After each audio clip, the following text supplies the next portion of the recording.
Hello and welcome to another special program on Medya News screens. Today we're gonna talk about Mr. Öcalan's isolation as well as the human rights Öcalan üzerindeki issues. tecriti And konuşacağız on the ve other hand, cezaevi also koşullarını. another issue is the Ayrıca campaign, which is Öcalan'ın özgürlüğü globally için running yürütülen, by dünya Kurds çapında and yürütülen bir their kampanya var. friends, which is, Burada bu kampanyaya Freedom for katılan Öcalan, arkadaşlarımız var. Political Öcalan Solution for Öcalan Kurdish için Question. özgürlük, We're Kürt gonna have sorununa a very siyasi çözüm important kampanyasına guest katkıda from bulunan all over kişileri the var ve world. bunlardan çok önemli We will konuklarımız also have bugün a bizlerle Skype olacaklar. connection, and İki tane on konuğum the stüdyoda, Skype bir line, tanesi de we Skype have üzerinden bize EFA, katılacak. European Free Alliance Skype üzerinden President katılan Avrupa Lorena Hür İttifakı Lopez on Başkanı Skype, Sayın Lorena and in Lopez var. our Kendisi Avrupa studio, Birliği Jürgen Parlamentosu Klute, üyesi. former Stüdyoda Jürgen Klute var. Kendisi European eski Avrupa parliamentarian, Parlamentosu and üyesi also from ve Scotland, ayrıca Mike Arnott, İskoçya'dan Scottish Mike TUC Arnott'tan var. Bir president konuğumuz will be kendisi with us. İskoçya Thanks Sendikalar for joining us. Konfederasyonu Başkanı. Bize katıldığınız için Dear tekrardan Mike, teşekkür let's etmek start with isterim. you.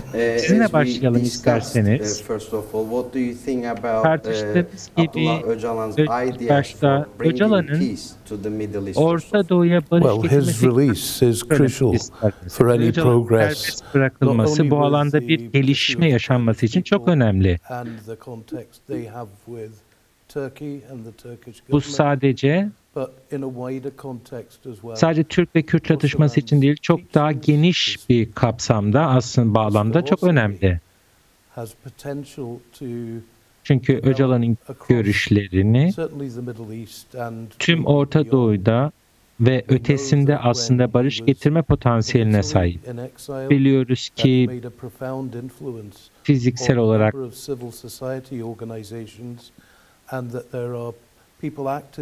birçok sivil toplum örgütü bu çerçevede örgütleniyor ve biliyoruz ki bu Öcalan'ın düşüncelerini hayata geçiren birçok kurum ve kuruluş var. Teşekkür ederim. Jürgen, size sormak isterim. Benzer bir soruyu size yöneltmek isterim. Kürt lider Abdullah Öcalan'ın görüşleri Avrupa'da birçok insanı da etkiliyor. Peki bu görüşler, Öcalan'ın görüşleri Orta Doğu'ya barış ve sürdürülebilir bir istikrar sağlayabilir mi ve onun ötesinde? Ve Öcalan'ın düşünceleri özellikle demokratik konfederalizm düşüncesi ne kadar önemli? Evet, bence it's necessary to end the armed conflicts. Silahlı çatışmanın sona ermesi elbette gerekli. Bundan birçok insan 10 yıllardır acı çekiyorlar. Her iki taraftan ölen insanlar var, hayatını kaybedenler var. Ve herkesin de barışa ihtiyacı var. Bunun için önemli bir adım da Öcalan'ın bir lider olarak bu silahlı çatışmayı sonlandırabilme önerisi. Bölgede çok fazla otoriter toplumlar var, devletler var. Bunu biliyoruz. Bu yüzden benim açımdan Öcalan'ın bu görüşü gerçekten çok önemli.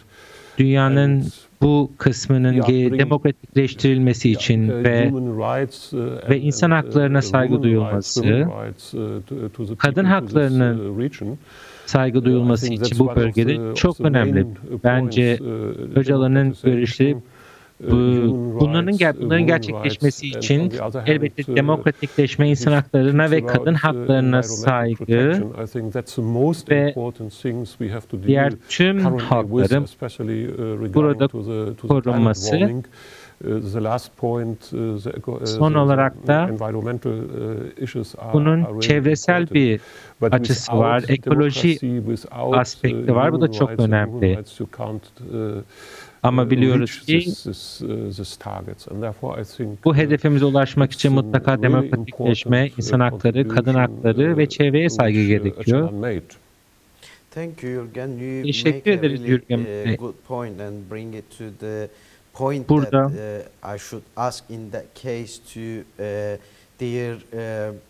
burada Sayın Lorena Lopez'e sormak istiyorum. Sky üzerinden bize katılıyor. Beni duyabiliyor musunuz? Sizi duyabiliyorum ama diğer konuşmacıları tam olarak duyamadım. Dolayısıyla tam söylediklerini alamadım. Evet, teşekkür ederiz. Sayın Jürgen de Öcalan'ın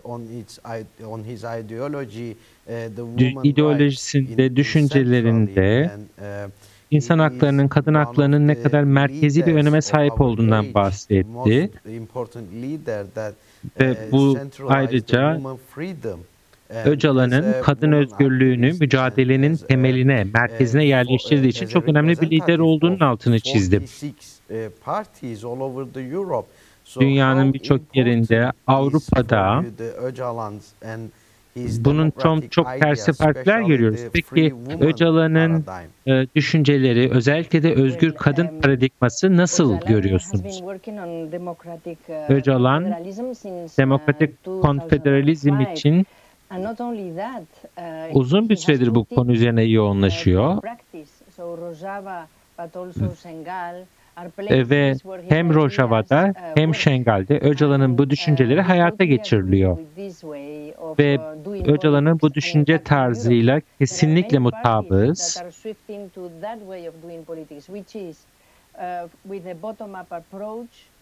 Yani temelden yukarı doğru bir örgütlenme tarzı ve feminizmin öne çıkması. Yani Öcalan'ın bu düşünceleriyle biz tamamen katılıyoruz Öcalan'ın bu düşüncelerine. 2 gün içerisinde zaten Öcalan'ın düşüncelerinin tanıtılacağı Bilbao'da bir etkinlik var. Öcalan'ın avukatı İbrahim Bilmez de orada olacak. Burada bir basın toplantısı yapacağız. Çünkü dünyada çok fazla lider barış, birlikte yaşam ve karşılıklı haklara saygı konusunu talep eden çok fazla lider yok dünyada. Ve biz de bunun çok önemli olduğunu düşünüyoruz Öcalan'ın serbest bırakılmasını. Ama biliyoruz ki büyük bir ikiyüzlülüğün ortasında yaşıyoruz. Çünkü Türk makamları, Türk devleti, Erdoğan rejimi IŞİD savaşçılarını kendisi için kullanıyor. Ama biliyoruz ki IŞİD'e karşı Kürtlerin yaptığı birçok şey burada tanınmıyor. Burada altını çizmek istediğim bir başka konuda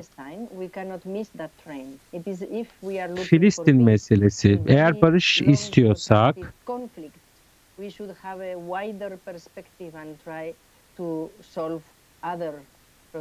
ve bu barışın tümünün uzun soluklu bu çatışmaların çözümü için en sonunda barışın gelmesi çok önemli. Burada önemli bir soru var sormak istediğim. Her sene Avrupa Parlamentosu'nda bir konferans düzenleniyor. Kürt sorunun çözümüyle ilgili ve en son gelişmeler burada tartışılıyor. Ezidilerden siz de bahsediniz. Bu konferanslarda Ezidiler de gündeme geliyor. Fakat bu konferans Avrupa Parlamentosu'na gerektiği kadar baskı uygulayabiliyor mu? Türkiye'nin işlediği savaş suçlarına karşı insan hakları ihlalleri ve Öcalan'ın özgürlüğü için acaba mümkün değil midir? Bu tür konferansları, bunların sonuç bildirgelerinin daha etkili hale gelmesi mümkün olamaz mı? Yani sadece bunların basın açıklanmasının dışında bazı adımların atılması için bu ön açıcı olabilir mi? Bunu size soruyorum çünkü siz de Avrupa Parlamentosu üyesisiniz ve bu Avrupa Parlamentosu'nun bu talepler doğrultusunda harekete geçmesi için ne yapmak gerekir? Jürgen de bunu biliyor. Biliyorsunuz ki Avrupa Parlamentosu üyesi olarak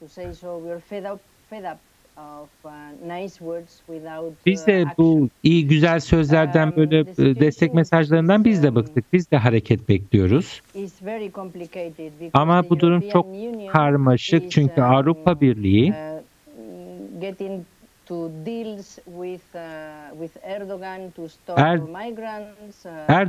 Erdoğan'la göçmenler ve mülteciler karşıtı bir anlaşma içerisinde. Aynı şekilde petrol ulaştırma yöntemleri var. Bunların hepsi devletlerin bunun aslında bir parçası haline geliyor. Bunların ekonomik çıkarları ve Kürt halkı burada yalnız başına bırakılıyor. Buna katılıyorum. Avrupa Parlamentosu'nda çok güzel sözler söyleniyor, dile getiriliyor ama gerçek bir bağlılık, gerçek bir vefa görmüyoruz bu verilen sözlere. Ama Kürt halkı hiçbir zaman bundan vazgeçmiyor mücadelesinden. Örneğin Öcalan hiçbir zaman mücadelesinden vazgeçmedi ve vermeyecek, görüyoruz. Bizim de bu konuda çalışmamız, onun serbest bırakılması için çalışmamız gerekiyor. Önümüzdeki dönemde zaten Avrupa Birliği parlamentosu seçimleri var. Bizim de bunun için önceden hazırlık yapmamız gerekiyor. Mobilize olmamız ve diğer adaylara ulaşmamız gerekiyor. Biz bu konuda faaliz, insan hakları için mücadele ediyoruz ve sadece Avrupa'da değil, dünyanın her yerindeki insan hakları için mücadele ediyoruz. Teşekkür ederiz Sayın Lorena Lopez. Şimdi Jürgen'le devam etmek istiyorum. Eski bir Avrupa Parlamentosu üyesi olarak aynı zamanda tanınmış bir diplomatik kişilik olarak Belçika'da size Avrupa Parlamentosu ve Avrupa Konseyi sistemini sormak istiyorum hukuki açıdan. Çünkü Avrupa Birliği'nin kurum olarak sorumluluklarından biri CPT adlı bir örgütü var bu Avrupa Birliği'nin ve cezaevi koşullarını inceliyor. Bu hem Avrupa Konseyi hem de Avrupa Birliği'ne rapor veriyor. Avrupa ve Avrupa kurumları durumdan insan hakları konusunda çok haberdarlar ama konu Kürtler, mevzu Kürtler ve Öcalan olduğunda hiçbir reaksiyon görmüyoruz, hiçbir tepki görmüyoruz. Öcalan'ın tabi tutulduğu mutlak tecrit var. Buna karşı sessiz kalınıyor. Peki Avrupa Birliği neden böyle bir tutum sergiliyor ve neden ciddi bir adım atmıyor? Aynı şekilde Avrupa İnsan Hakları Mahkemesi kararlarını da burada hatırlatmak isterim. Türkiye'deki insan hakları ihlallerine dair. Peki Türkiye'ye karşı şiddet standart nedendir? Evet, bir yandan birçok Avrupa ülkesinde sağ partilerin bir yükselişi söz konusu ve göç sorunu Avrupa'da şu anda kilit sorunlardan biri haline gelmiş durumda. Göç sorunu sağ partilerinde yükselmesinin önünü açıyor. Türk devleti de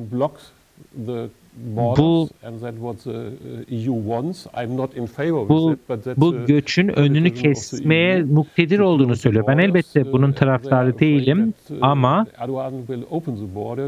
Erdoğan sürekli sınırları açmakla tehdit ediyor ve biliyoruz ki Erdoğan sınırları açtığında yine büyük bir göçmen ve mülteci dalgası Avrupa'ya gelecek ve bu da diğer partilerin güçlenmesinin önünü açacak.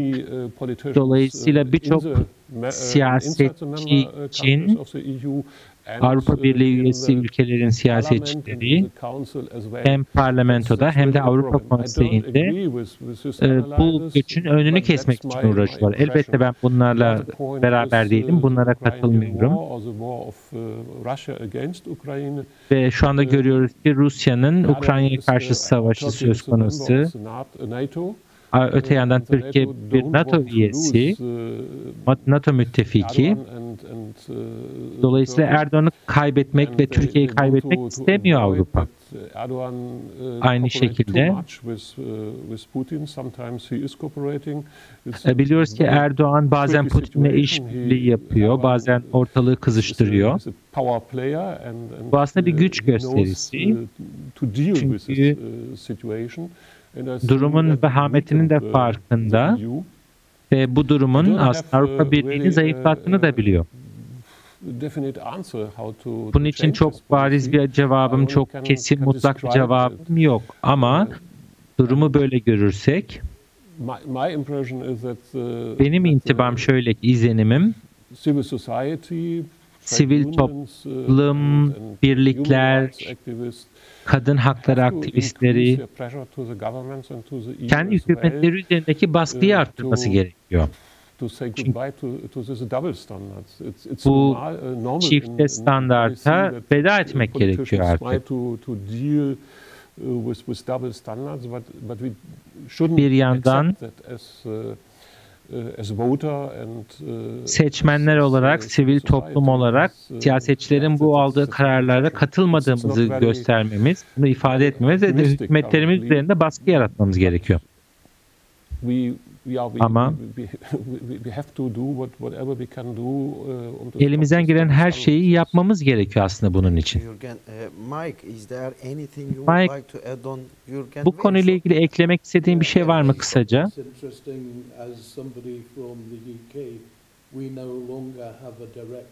Biz Birleşik Krallık olarak artık Avrupa Birliği üyesi değiliz.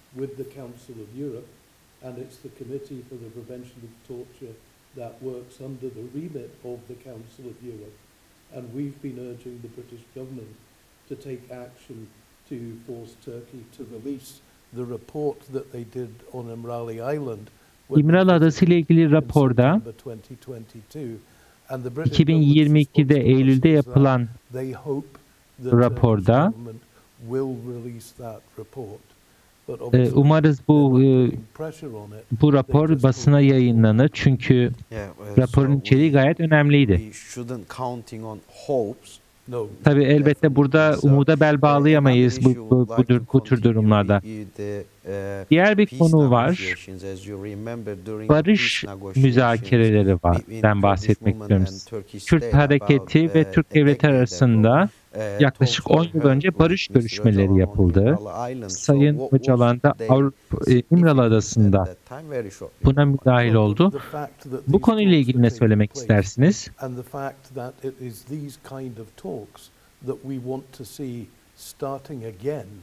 Barışın çok önemli olduğunu biliyoruz ve bu yüzden barış görüşmelerinin tekrar başlaması taraftarıyız. Ve burada Öcalan Kürt halkını temsil eder. Ve Öcalan da burada bu görüşmelerde en önde olmalı Kürt halkını temsilen. Öcalan üzerindeki tecritle aslında Türkiye dünyaya barış taraftarı olmadığı mesajını veriyor. PKK eskiden barış çağrıları vardı ve Britanya hükümeti Kürtleri ve PKK'yi terörist örgüt olarak tanımladı. Çünkü İngiltere'de aslında Türk devletinin jargonunu kullanıyor. Çünkü sürekli bunu bir bahane olarak öne sürüyorlar PKK'nın terör listesinde olması. Ve sürekli olarak terör eylemlerini kınıyoruz açıklaması yapıyorlar.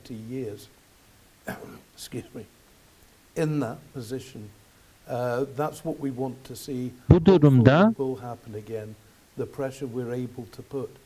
adil bir barış müzakeresi de yapılamaz. Britanya hükümetinden aslında Öcalan'ın serbest bırakılması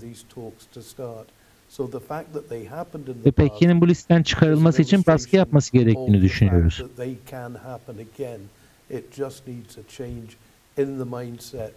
And probably in the makeup of the Turkish government Bu aslında tekrar gündeme gelebilir, yapabilirler. Sonuçta Türkiye ile NATO üzerinden de ortaklar. Lorena, konuşmacılarımızı da dinledin. Barış görüşmelerinin önemi, gerekliliği konusunda her zamankinden daha çok ihtiyacımız olan bir dönem. Çünkü Öcalan ve Kürt hareketi daha önce barış niyetini sürekli dile getirmişti. Ama Öcalan üzerindeki tehdit devam ediyor. İnsan hakları aktivisti ve biz tanınmış bir siyasetçi olarak bu konuda Öcalan'ın şu anda tutulduğu katı tecrit koşulları hakkında ne söylemek istersin? Öcalan'ın tabi tutulduğu bu mutlak tecriti insan hakları açısından ele aldığınızda ne diyebilirsiniz? Çünkü bu birçok uluslararası hukukunda ihlali anlamına geliyor. Türkiye bu uluslararası hukuku Öcalan'a uygulamıyor. Bu konuda ne yorum yapmak istersiniz tecritle ilgili olarak? Bu tecrit çok açık bir şekilde uluslararası hukuka aykırı ve tüm insan hakları sözleşmelerine aykırı. İşte Avrupa Konseyi, Birleşmiş Milletler ve diğer uluslararası örgütlerin insan hakları belgelerine aykırı. Erdoğan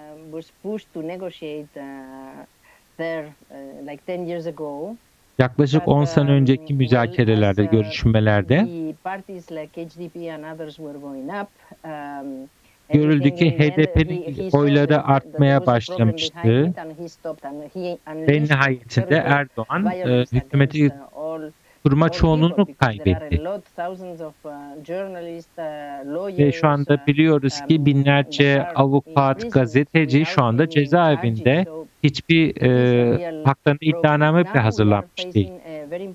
Ve şu anda çok önemli bir dönemden geçiyoruz. Ya önümüzde yerel seçimler var Mart ayında.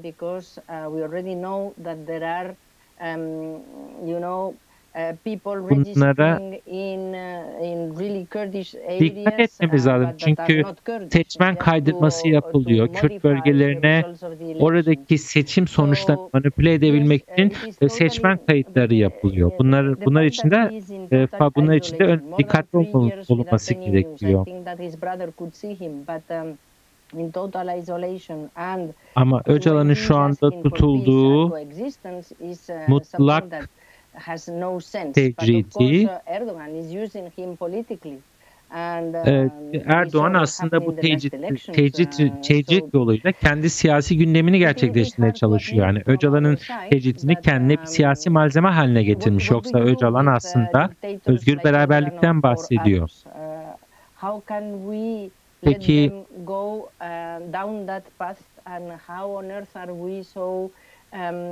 biz nasıl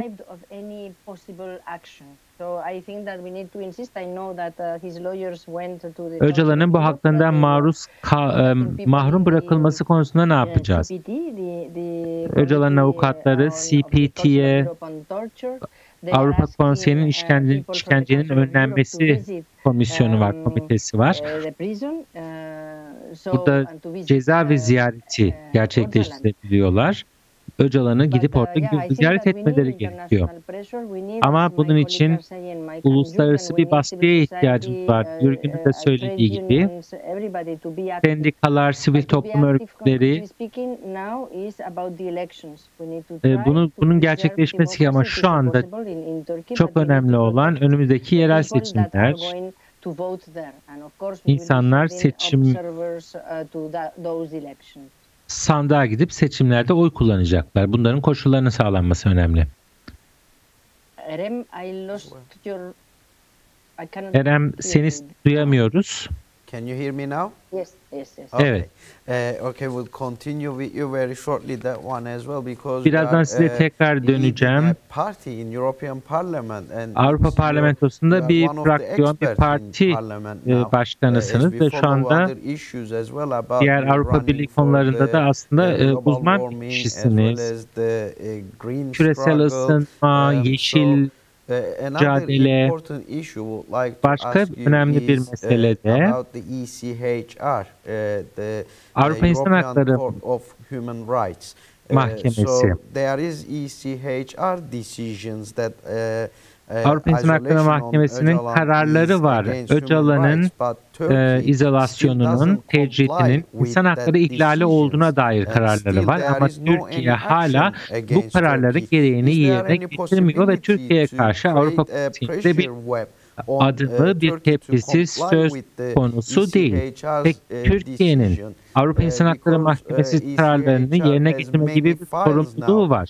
Bununla ilgili olarak bir baskı uygulanan Türkiye'ye dair dosyalar var.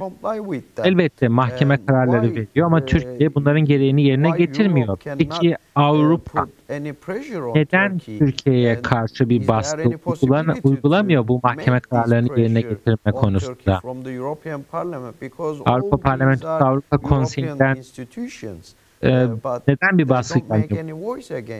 Dediğimiz gibi Avrupa Konseyi'ne bağlı Avrupa İnsan Hakları Mahkemesi kararları Türkiye tarafından göz ardı ediliyor. Elbette Avrupa Birliği'nin aslında dış ilişkilerde daha çok yetkisinin olması gerekiyor. Bazı devletler burada aslında daha çok söz hakkı sahibi. Sadece Erdoğan değil, Azerbaycan ve diğer benzeri ülkelerde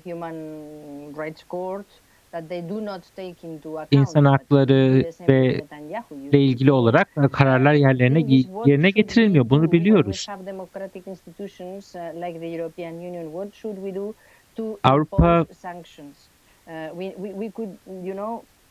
Avrupa Birliği olarak, Avrupa Parlamentosu olarak aslında belki sanksiyonlara başvurulabilirdi. Avrupa Birliği ve Türkiye arasında yapılan ticari anlaşmalar var. Buralarda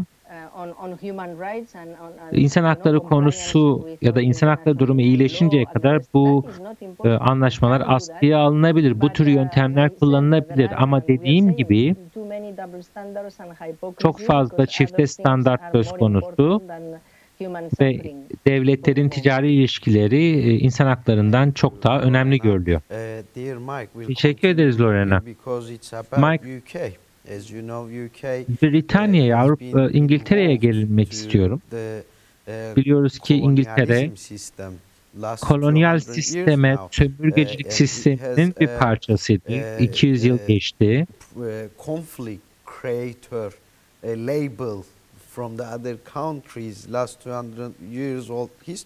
Görüyoruz ki geçtiğimiz 100 yıl içerisinde o kadar çok burada çatışmalar söz konusu. Peki Britanya'nın Türkiye ile olan ilişkilerinin yeniden gözden geçirilmesi için baskı yapılamaz mı? Ve nasıl yeniden tanımlanabilir bu ilişki? Çünkü Britanya, İngiltere, Türkiye'ye en çok silah satan ülkelerden biri. Türkiye'ye silah sağlıyor biliyoruz. Aynı şekilde İsrail'e. Şu anda Gazze'de kullanılan silahları da İngiltere sağlıyor. Ve son 40 yıldır Kürdistan'da yaşananlara rağmen İngiltere silah satıyor Türkiye'ye ve Türkiye de bunları sivil halkı öldürmek için kullanıyor ve buradaki çatışma genişliyor. Peki Britanya'nın Türkiye'ye yaklaşıp nasıl değiştirebilir? Ya da en azından Türkiye olan ilişkilerini nasıl gözden geçirebilirler? Yapabileceğimiz tek şey aslında baskı yaratabilmek kendi hükümetimizde. Siyasi açıdan. Ama aynı zamanda kamuoyunda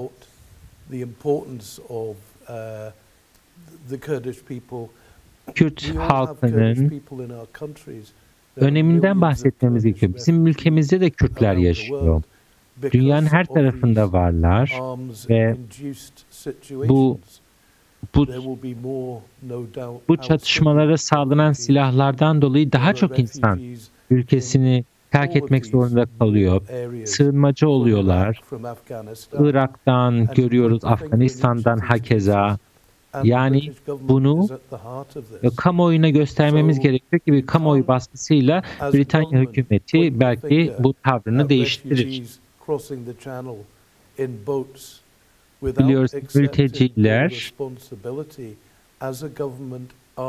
mülteciler botlarla Manş Denizi'ni geçmeye çalışıp İngiltere'ye geliyorlar. Bu kişilerin buraya gelmesinde aslında Britanya hükümetinin de sorumluluğu var. Bu kişiler Afganistan'dan, Irak'tan geliyorlarsa bunların böyle mağdur olması ve yerlerinden edilmesinde Britanya hükümetinin de sorumluluğu var. Ve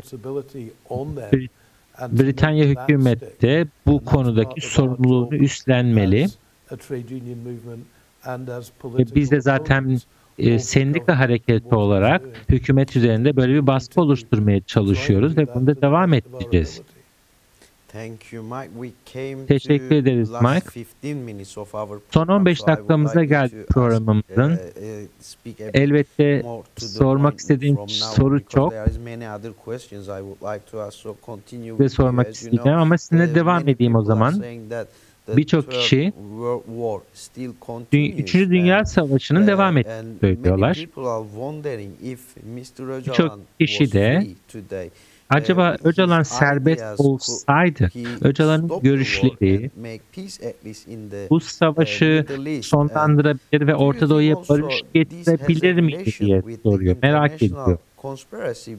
Uluslararası komplo ayrıca Öcalan'ı ve Öcalan'ın görüşlerini susturmak, sessizleştirmek için de kullanıldı, gerçekleşti. Öcalan'ın uluslararası bir komplo sonucu kaçırılarak tutsak edilmesi. Eğer Öcalan özgür olsaydı ve Kürt sorunun çözümü için müzakerelere dahil olsaydı, bu çok büyük bir etki yaratırdı bölge için. Bunun olmasına müsaade edilseydi, uluslararası destekle Türkiye'ye üzerine baskı uygulansaydı bu çözüm süreci için çok büyük bir etkisi olacaktı bölge için. Bunun sonucunda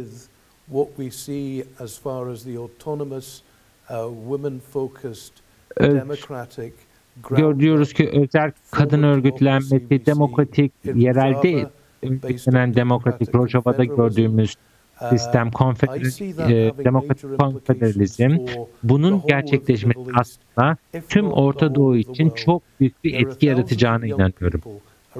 Özellikle de dünya çapında birçok genç insanın da ilgisini çekiyor bu sistem. Burada Öcalan'ın oynadığı rol, ekolojiye vurgu yapması, kadın haklarına, özgür birlikteliğe, bunların hepsi birçok insanın ilgisini çekiyor. Ve bütün bunların hayata geçirilmesi aslında Orta Doğu'da çok önemli bir barış inşasını sağlayabilirdi. Ve çok şaşırtıcı bir gelişme olurdu. Bence kadınların toplumda oynadığı rol ve aşağıdan yukarı bir demokratik örgütlenme ve demokrasi, bunlar Orta Doğu'daki ülkelerde olmayan şeyler ve bunların hayata geçirilmesi Orta Doğu'ya barış getirecektir. Burada bir demokratik dönüşümden bahsediyorum. Dediğim gibi bu sadece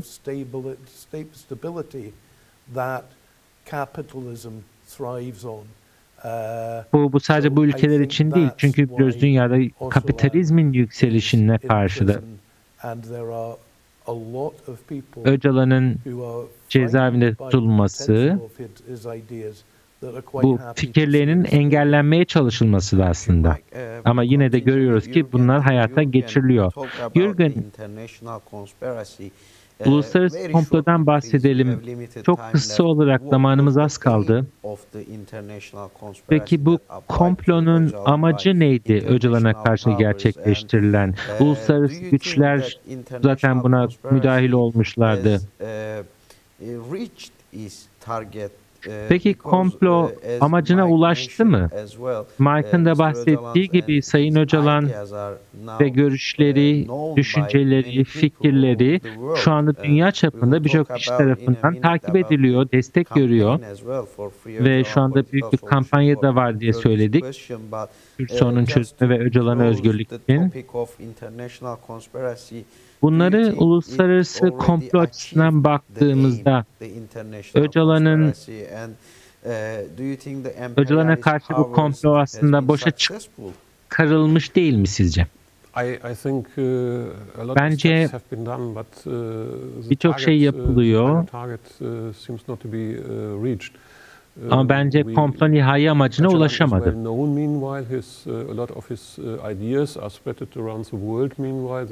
Öcalan'ın görüşleri şu an dünyanın her tarafında tanınıyor, cezaevinde olmasına rağmen. Ve Öcalan cezaevinde olmaya tutulmaya devam ettiği sürece bir barış süreci gerçekleşemez. Çatışmanın barışçıl bir çözümü için Öcalan'ın serbest kalması gerekiyor. Ama aynı zamanda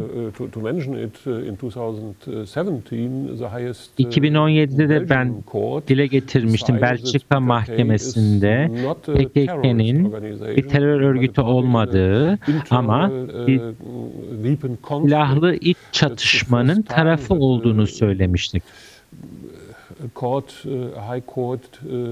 Ve Belçika Yüksek Mahkemesi bunu kabul etmişti ve PKK'nin terör örgütü değil bir çatışmanın tarafı olduğunu teyit etmişti. Yani sonra devam eden bir iç savaşın bir tarafıydı. Tarafı demişti mahkeme. Bu önemli bir adım, önemli bir yol. Bu diğer ülkelerinde bu yönde kararlar vermesini bekliyoruz. Yani belki adım adım bu gerçekleşebilir ve PKK'nin artık bir terör örgütü olarak değil, bir çatışma tarafı olarak kabul edilmesi mümkün olabilir. Size şunu da sormak isterim. Belçika Mahkemesi'nin PKK kararından bahsettiniz. Peki Öcalan'ın serbest bırakılması ve PKK'nın bu şekilde tanımlanması arasında nasıl bir ilişki olabilir? Öcalan PKK'nın lideri. Öcalan ve PKK çok yakından birbiriyle bağlantılı konular. Öcalan'ın serbest bırakılması yani PKK'ye nasıl yaklaştığınızla da alakalı olabilir. Dolayısıyla PKK'nın terör listesinden çıkartılması Öcalan'ın serbest kalmasının önünü açabilir. Dolayısıyla PKK'nin terör listesinden çıkartılması gerekiyor. Bu sanırım çok benzer bir şey İrlanda'da da gerçekleşti. İrlanda'da çatışmanın sona erdirilebilmesi için bu çatışmanın taraflarıyla müzakere etmeniz gerekiyor. Yoksa bir çözüm mümkün olmayacaktır. Evet, İrlanda örneği de sürekli dile getiriliyor. Birçok farklı ülkede, birçok farklı durumda, evet İskoçya'da da söz konusu.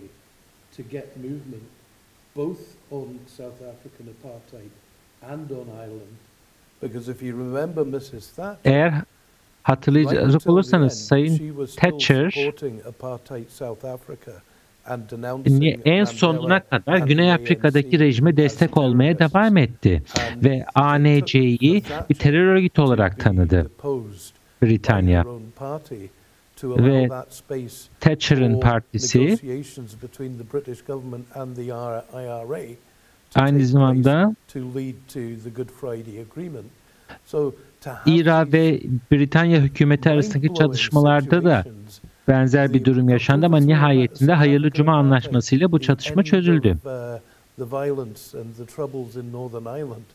Kuzey İrlanda'daki şiddetin son bulması siyasi bir çözüm çerçevesinde oldu. Yani iki tarafın bir araya gelerek tartışması ve müzakere edilmesiyle sonuçlandı. Aynı şey Öcalan için de geçerli, Kürt sorunu için de geçerli. Ve burada da Britanya hükümetinin destek olması gerekiyor.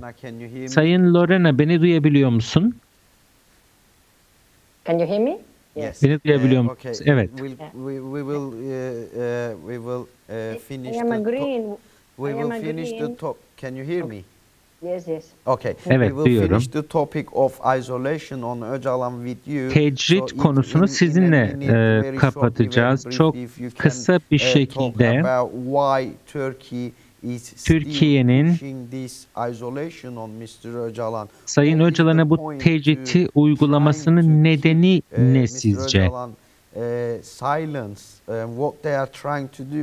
Sayın Öcalan'ın sesinin kısılmasının amacı ne? Çünkü yıllardır Öcalan'dan bir haber yok. Ne avukatları ne ailesi kendisini görebiliyor. Bu insan hakları ihlali, bunun hepsinden bahsetti. Uluslararası hukukun ihlali. Çok kısa olarak Türkiye'nin amacı nedir? Bu kadar katı bir tecrit uygulaması. Özel olarak bu tecritin amacı nedir? Çok kısa. Evet. Öcalan'ın çünkü bahsettiği şey demokratikleşme, demokratik konfederalizm güzel, iyi bir siyasi sistem. Sanırım Erdoğan ve siz zaten İrlanda ve Güney Afrika'dan bahsettiniz ve baskıdan bahsettiniz. Biz de baskıda şiddete tek taraflı olarak son veren bir grup. Bizde de böyle bir süreç yaşanmadı ve Erdoğan gibi bir lider çatışmanın devam etmesi Erdoğan'ın yarı sürekli işaret edebileceği düşman var ve bunun gölgesinde diğer ülkenin büyük sorunlarını saklayabiliyor. Sosyal sorunlar, ekonomik sorunlar için, ülkenin tüm sorunları için belli bir düşmanı gösteriyor kendisine ve bu çatışmanın devam etmesi Erdoğan'ın işine geliyor. Dolayısıyla devlet içerisinde bir düşmanın olması Erdoğan'ın siyaseti açısından önemli ve Erdoğan bunu tırmandırmak istiyor. Peki biz bunu nasıl başarıyoruz? Bunu yapan tek cevabı sivil toplumdur.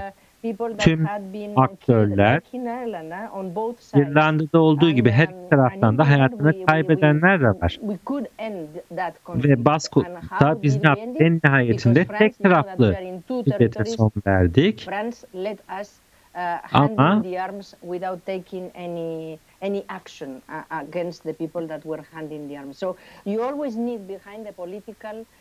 her zaman biz siyasi bir anlaşmaya, uzlaşıya gerek var ve böylece bunun da gerçekleşebilmesi için çok büyük bir sosyal, toplumsal baskıya gerek var. Biz baskıda bunu bu şekilde gerçekleştirdik ve şu anda dünyadaki diğer çatışmalar için de çalışıyoruz. Elbette PKK'nın terör listesinden çıkartılması gerektiğini söylüyoruz. Ama biliyoruz ki her şey siyasi iradeyle alakalı ve görüyoruz ki şu anda siyasi bir irade söz konusu değil Türkiye'den. Eğer öyle bir irade olsaydı belki Öcalan çoktan serbest kalmıştı ama Kürtlerin ve Kürdistan'ın mücadelesi devam ediyor. Çok açık bir mesajdı aslında söylediğin. Kürt sorununun çözümünün hem bölge açısından hem de tüm dünya açısından önemi nedir? Eğer çünkü Sayın Öcalan'ın görüşleri hayata geçirilirse ve bu beraberinde bir siyasi çözüm önerisi var. Öcalan'ın da serbest kalması söz konusu, fiziksel özgürlüğü söz konusu.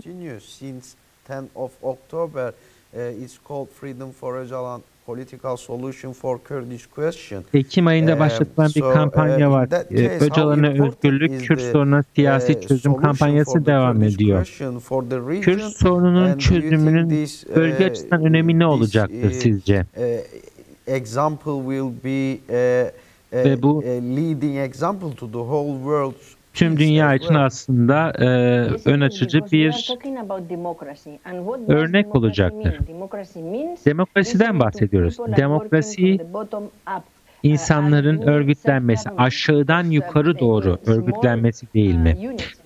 Yani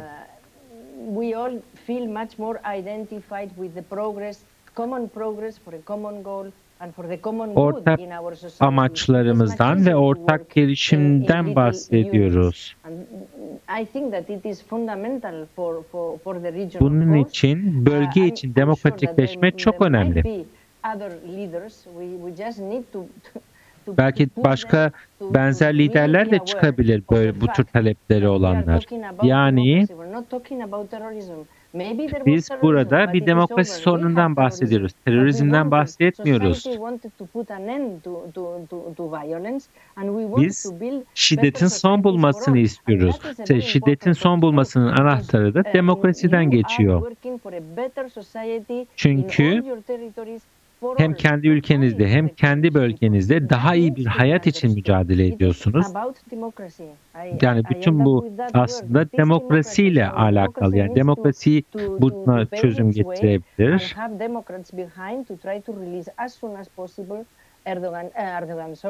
Ve bu demokrasi mücadelesiyle Öcalan'ın mümkün olan en kısa zamanda serbest bırakılması gerekiyor. Çünkü Öcalan bunun muhatabı ve müzakerecisi. Zamanında Mandela için olan şeyin bugün de Öcalan için olması gerekiyor. Serbest bırakılması gerekiyor. Çünkü bu beraberinde sadece bölge için değil, dünya barışına katkı sağlayacaktır. Jürgen, bildiğiniz gibi bu kampanya devam ediyor. Öcalan'ın özgürlüğünü Kürt sorunun siyasi çözüm için nasıl görüyorsunuz? Önemi nedir? Bu kampanyanın nasıl daha da büyütülebilir? Daha nasıl etkili bir hale getirebilir? Çok hızlı bir şekilde son sözünüz olarak. Evet. Kürt örgütler, Avrupa Birliği'ndeki Kürt kurumları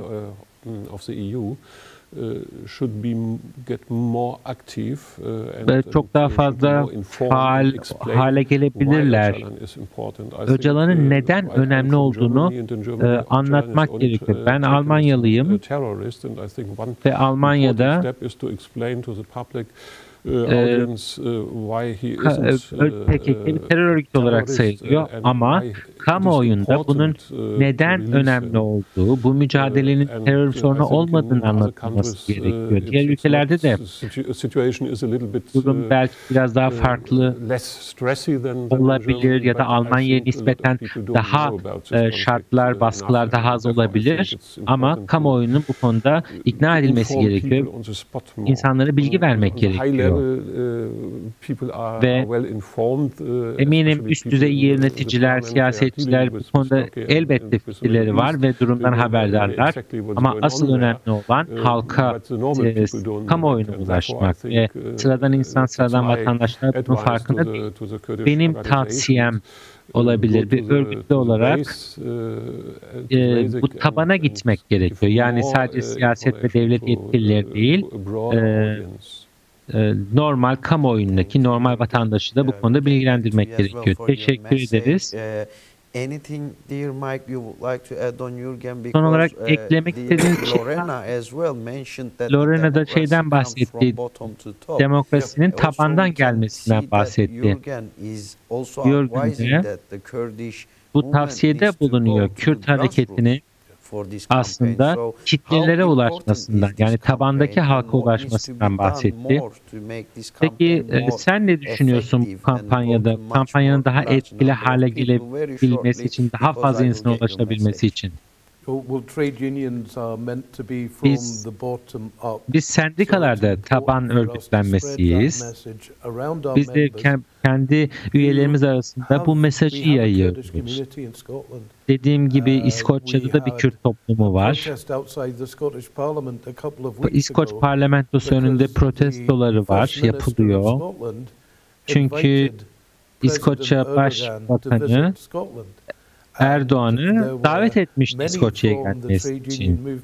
Ve birçok sendika hareketi ve Kürt toplumu, hatta İskoç parlamentosu üyeleri, Yeşil Parti üyeleri hep birlikte İskoç parlamentosunun önünde Erdoğan'a karşı gösteri düzenlediler. Öcalan'ın özgürlüğünü istediler. Bu şekilde kampanyayı mümkün olduğunca sokağa çıkarmak gerekiyor. Daha çok insana ulaşmak gerekiyor ve mücadele hakkında bilgi vermek gerekiyor. 40 yıldır devam eden bir çatışmadan bahsediyoruz. Ve bunun mutlaka tanıtılması gerekiyor. Çünkü çok burada kötümser olmak istemiyorum ama 40 yıldır devam eden bir çatışma var. O yüzden kamuoyuna gidip ve tabandaki halkı bu konuda bilgilendirmek, bir farkındalık yaratmak gerekiyor.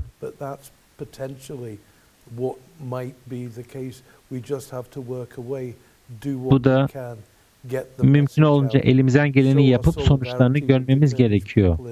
Kürt halkıyla dayanışmayı tabanda genişletmek gerekiyor. Çok kısa olarak, tek bir cümle olarak. Öcalan'ın özgürlüğe ilgili mesajınız nedir?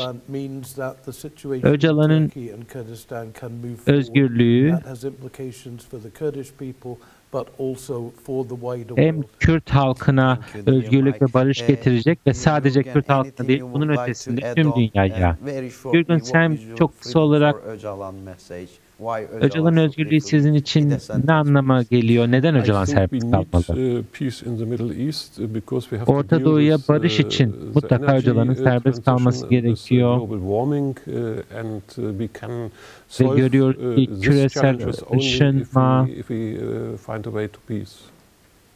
ve tüm dünyanın barışa ihtiyacı var. Dolayısıyla Öcalan'ın bu Orta Doğu'da barış için çok kilit bir isim olduğunu biliyoruz ve onun da serbest kalıp bu görüşlerini hayata geçirebilmesi önemli. Lorena, son olarak sana sormak istiyorum. Eklemek istediğiniz son mesajın varsa onu alalım çok kısaca ve Öcalan'ın özgürlüğünün sizce anlamı nedir? Ben katılıyorum. Öcalan'ın serbest bırakılması gerekiyor ve barış için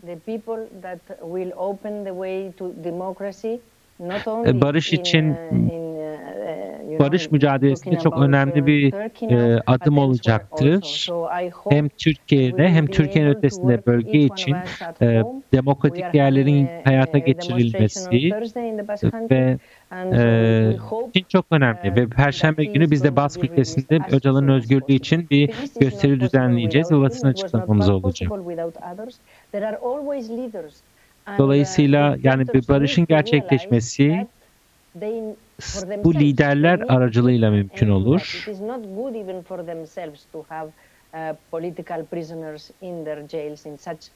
Ve aslında Türkiye'nin de onu anlaması gerekiyor. Türkiye cezaevlerinde siyasi tutsakların olması Türkiye için de iyi bir şey değil. Çok teşekkür ederiz Lorena katıldığınız için, bu değerli zamanınız için ve değerli yorumlarınız için. Sayın Jürgen Klute ve Mike Arnott, bize katıldığınız için tekrar teşekkür etmek isterim. Katıldığınız için teşekkür ederiz. Görüşleriniz için teşekkür ederiz. Bir Medya Haber özel programın daha sonuna geldik. Sayın Kürt lider Sayın Öcalan üzerindeki tecrit ve Öcalan'ın özgürlüğü, Kürdistan'a barış kampanyası üzerine Sayın Jürgen Klute, eski Avrupa Parlamentosu üyesi, Avrupa Hür İttifakı Başkanı Sayın Lorena Lopez ve İskoçya Sendikalar Konfederasyonu Başkanı Mike Arnold konuğumuzdu. Bir dahaki özel programımızda görüşmek üzere. İyi akşamlar.